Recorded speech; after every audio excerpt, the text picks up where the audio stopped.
Raj TV நேயர்களுக்கு வணக்கம். நான் உங்கள் யோகா அருண்குமார்.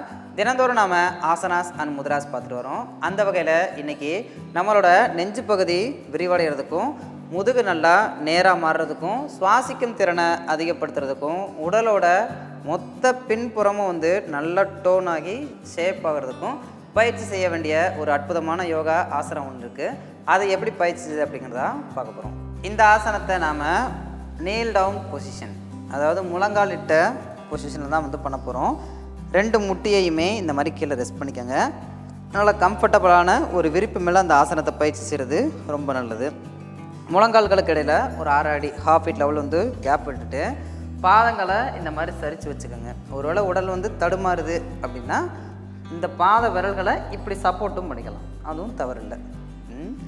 பாதங்களை இந்த மாதிரி சரித்து வச்சுட்டு கைகளை இந்த மாதிரி முன்னோக்கி எடுத்துகிட்டு உள்ளங்கைகள் கீழே பார்த்த மாதிரி இருக்கணும். மெதுவாக உங்களோட வலது கையை மட்டும் பின்னாடி எடுத்து உங்களோட வலது குதிங்கால இந்த மாதிரி பிடிச்சிக்கோங்க. அதுக்கப்புறமா இடது கையை பின்பக்கமாக எடுத்து இடது குதிங்கால பிடிச்சிட்டு தலையை மெதுவாக மேலே உயர்த்திக்கணும்.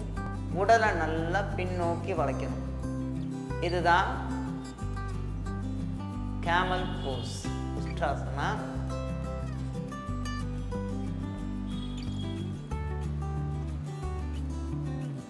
மெதுவாக ஒரு கையாக விடுவிச்சு மேலே கையை கீழே இந்த விதமாக விட்டுக்கலாம்.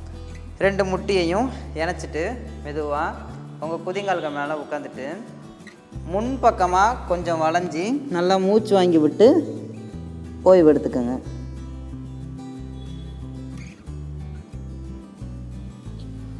ஒரு 3 முறை நல்லா டீப்பாக இன்ஹேல் அண்ட் எக்ஸேல் பண்ணிங்க அப்படின்னா போதுமானது. இதை ஒரு 15 வினாடிகள் மட்டும் நாம் ஸ்டே பண்ணணும். 15 வினாடிகள் 3 முறை இந்த ஆசனத்தை மறுபடியும் நாம் செய்யலாம். இந்த ஆசனத்தை முழங்கால் வலி, முதுகு வலி, கழுத்து வலி, அப்புறமா தலை சம்மந்தப்பட்ட பிரச்சனைகள்னால் தலை சுத்தல், மயக்கம், இந்த மாதிரியான பிரச்சனைகள் இருக்கிறவங்கெல்லாம் ஒரு தகுதி பெற்ற நல்ல பயிற்சி பெற்ற ஒரு யோகா ஆசிரியர்கிட்ட கரெக்டான முறையில் கற்றுக்கிட்டு அதுக்கப்புறம் பயிற்சி செய்கிறது ரொம்ப நல்லது. இன்றைக்கி நம்ம பார்த்த ஆசனம் உஷ்ட்ராசனம். இதே மாதிரி நாளைக்கு இன்னொரு ஆசனாஸ் அண்ட் முத்ராஸோட உங்களை நான் மறுபடியும் சந்திக்கிறேன். நன்றி, வணக்கம்.